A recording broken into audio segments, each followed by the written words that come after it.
Ils espéraient certainement que la guerre allait vite se passer pour se débarrasser du président de la République. Ça n'arrive pas.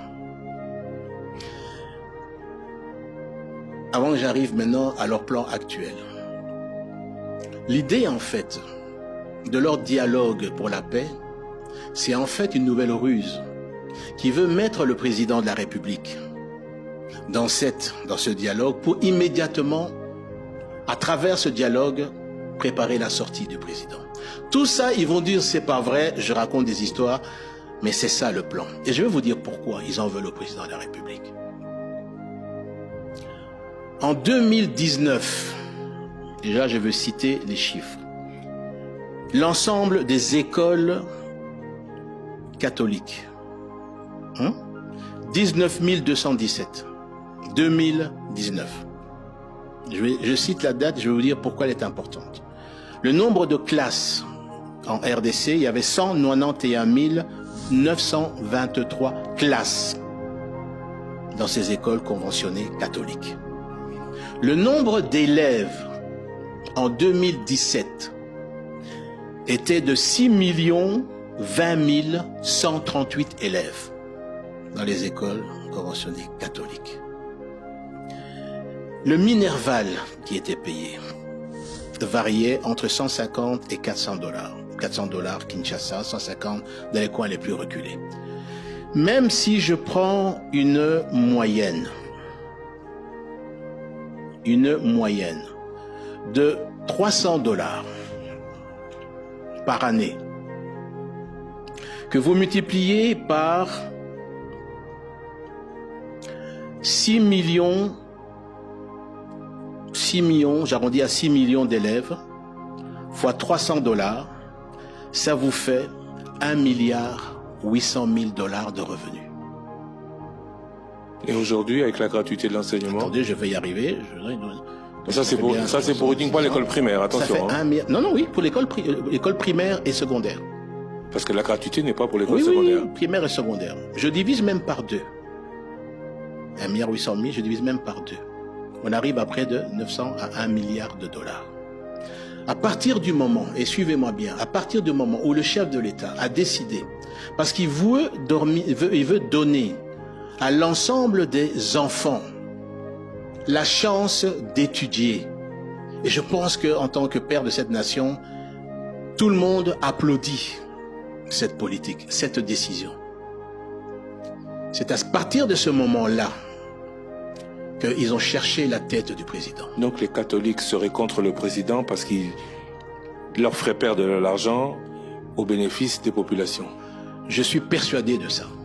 Monsieur Lusakone, la dernière fois que vous m'avez interviewé, je vous ai dit que le président de la République avait remis à chaque évêché 1 million de dollars pour pouvoir aider dans leur évêché à mener des actions sociales en faveur de la population. J'avais même rajouté, il serait intéressant qu'on sache aujourd'hui qu'est-ce qu'ils ont fait avec cet argent. Eh bien, je peux vous annoncer qu'une audit a été réalisée par l'Inspection générale des finances. J'ai lu le rapport. Je peux vous dire que ce rapport est accablant. Plusieurs évêchés ont mal utilisé ces fonds.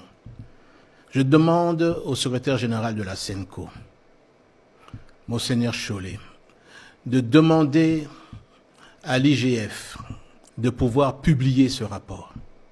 Comme ça, nous allons voir si la bonne gouvernance, effectivement, a été de mise au niveau de la gestion de ces fonds.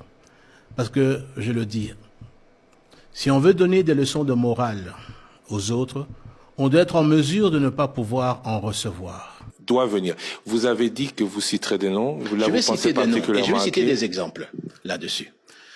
Vous savez que le cardinal reçoit, dans le cadre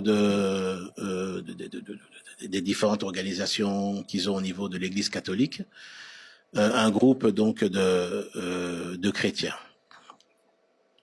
Et il leur dit, voilà ce que nous sommes en train de faire, c'est chercher une voie de sortie au président. Une sœur catholique lui pose la question, mais on vient de terminer les élections. Vous voulez donc perturber le processus démocratique.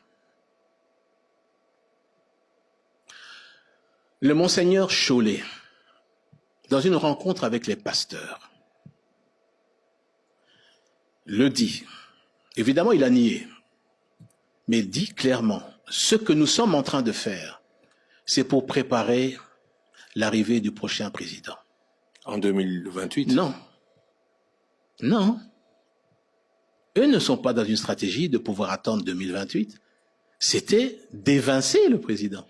En espérant que lorsqu'ils vont évincer le président, c'est pour faire en sorte que le nouveau qui viendra puisse annuler cette décision salvatrice que le président de la République, Félix Tshisekedi, a prise pour permettre à plus de 2 millions en plus par an d'élèves d'étudier. C'est ça. Est-ce que vous vous rendez compte de la gravité de ce que vous annoncez? Mais qui est le financier de ces certains